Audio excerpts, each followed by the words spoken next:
Hello students, welcome back to my YouTube channel knowledge gainer. आप सभी का मेरे चैनल पर स्वागत है।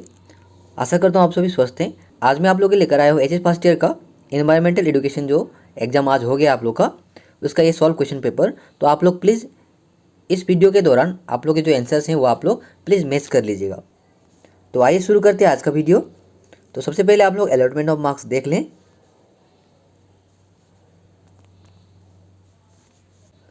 क्वेश्चन नंबर 1 में आपका आंसर इन शॉर्ट है, जो कि आपको एनी 5 करने हैं, यानी कि 5 मार्क्स का क्वेश्चन है।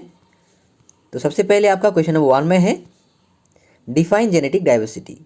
तो इसका आंसर हो जाएगा आपका genetic diversity is the biological variation that occurs with in species.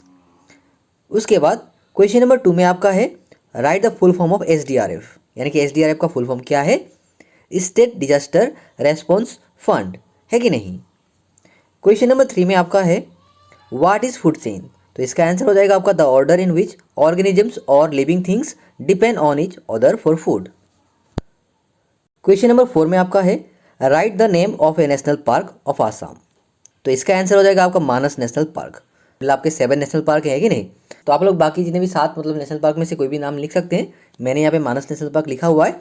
तो आप लोगों ने कौन सा नेशनल पार्क का नाम लिखा आप लोग प्लीज़ कॉमेंट में बताएं। आगे बढ़ते हैं क्वेश्चन नंबर 5 की ओर। क्वेश्चन नंबर 5 में आपका है व्हाट इज इकोसिस्टम। तो इसका आंसर हो जाएगा an ecosystem is a community of living organisms, plants, animals and microbes in a particular area. यानी कि जो लिविंग ऑर्गेनिज्म है इसका मतलब क्या है आपका प्लांट्स, एनिमल्स एंड माइक्रोब्स को लिविंग ऑर्गेनिज्म कहा जाता है। क्वेश्चन नंबर 6 में आपका है which day is observe as the world environment day. तो इसका आंसर हो जाएगा आपका 5 जून, है कि नहीं। क्वेश्चन नंबर 7 में आपका है what is the solid mental of the earth.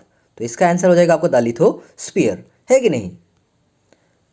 इसके बाद आगे बढ़ते हैं क्वेश्चन नंबर बी की ओर। क्वेश्चन नंबर बी में आपका फिल इन द ब्लैंक्स है, जो कि आपके एनी 3 करने हैं। तो यहाँ पे आपका टोटल 3 मार्क्स है। क्वेश्चन नंबर 1 में आपका है ozone is found in dash of atmosphere. तो इसका आंसर हो जाएगा आपका द स्ट्रेटोस्फियर, है कि नहीं। क्वेश्चन नंबर 2 में आपका है diarrhoea is a dash disease. तो इसका आंसर हो जाएगा आपका एक्यूट डिजीज, जो कि यानी कि जो डायरिया है वो आपका सडन मतलब कि डिजीज है, जो कि शॉर्ट टाइम ऑफ पीरियड मतलब कि कोई भी इंसान के मतलब शरीर में रहता है।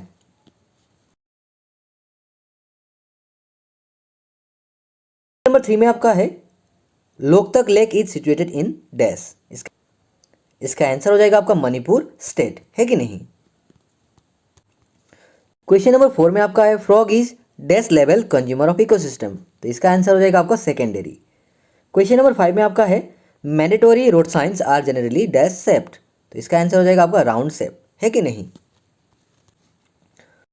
इसके बाद आगे बढ़ते हैं क्वेश्चन नंबर 2 की ओर। क्वेश्चन नंबर 2 में आपका right short accounts on any 5, यानी कि यहाँ पे 2 मार्क्स करके टोटल 5 क्वेश्चन आपको करने हैं। दैट मीन्स 10 मार्क्स का क्वेश्चन हो जाएगा आपका। क्वेश्चन नंबर ए में आपका है फूड वेब। इसका शॉर्ट नोट हो जाएगा आपका a complex network of interconnecting and overlapping food chains showing feeding relationship within a community is known as food web. अगर आप लोग डायग्राम भी जानते हैं तो आप लोग डायग्राम भी बना सकते हैं, ऐसे भी आप लोग अपने आंसर को रिप्रेजेंट कर सकते हैं। क्वेश्चन नंबर बी में आपका है क्लाइमेट चेंज। तो इसका आंसर हो जाएगा आपका climate change refers to long term shifts in temperatures and weather patterns. Such shifts can be natural due to changes in the sun's activity और large volcanic eruption. Question number C में आपका है ecological pyramid. तो ये आप लोग diagram बनाएंगे तो बेस्ट रहेगा। इसका आंसर हो जाएगा आपका an ecological pyramid is a graphical representation showing the relationship between different organisms in an ecosystem.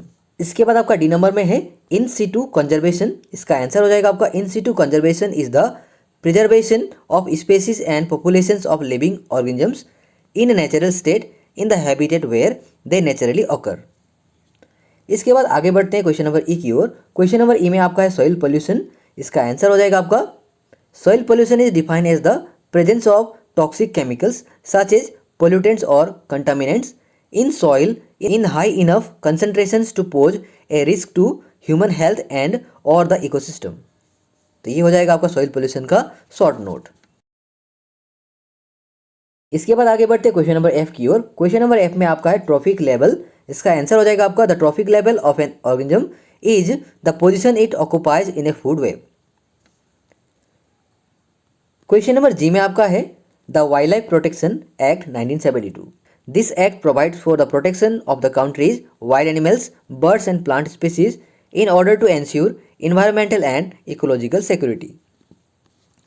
इसके बाद अगला क्वेश्चन है आपका 8 नंबर में बायोडाइवर्सिटी ऑफ आसाम। तो ये आप लोग खुद भी बनाकर लिख सकते हैं। तो इसका आंसर हो जाएगा आपका the state has the highest diversity of birds in India with around 820 species with subspecies the number is as high as 946। The mammal diversity in the state is around 190 species. तो आप लोग human मतलब diversity भी लिख सकते हैं। यहाँ पे अलग अलग कास्ट क्रीड रेस के मतलब कि लोग रहते हैं, ट्राइब के लोग रहते हैं, वो भी आप लोग लिख सकते हैं। यहाँ पे मैंने एनिमल, प्लांट और आपका जो भी स्पेसीज है उनके ऊपर मतलब कि ये आंसर बनाया है। इसके बाद क्वेश्चन नंबर 3 में आपका है define and distinguish any four, यानी कि यहाँ पे आपको कोई भी मतलब कि 4 मतलब क्वेश्चंस के मतलब कि डिफाइन एंड डिस्टिंग्विश करने हैं, डिफरेंस बिटवीन लिखना है। तो यहाँ पे टोटल 12 मार्क्स है आपका।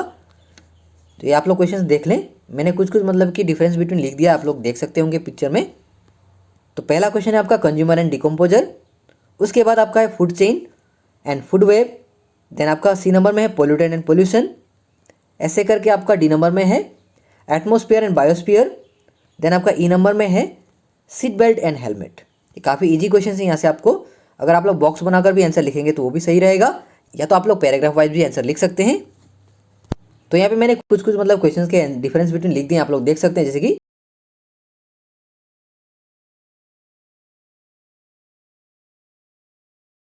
आपके food chain and food web के बीच में जो डिफरेंस बिटवीन है वो मैंने यहाँ पे लिख दिया है, आप लोग देख सकते हैं। उसके बाद आपका जो पोल्यूशन है, पोल्यूशन एंड पोल्यूटेंट्स,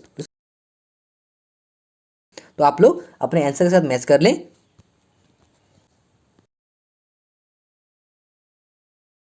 तो आप लोग बाकी क्वेश्चन भी देख लें क्या क्या क्वेश्चन आए हुए हैं।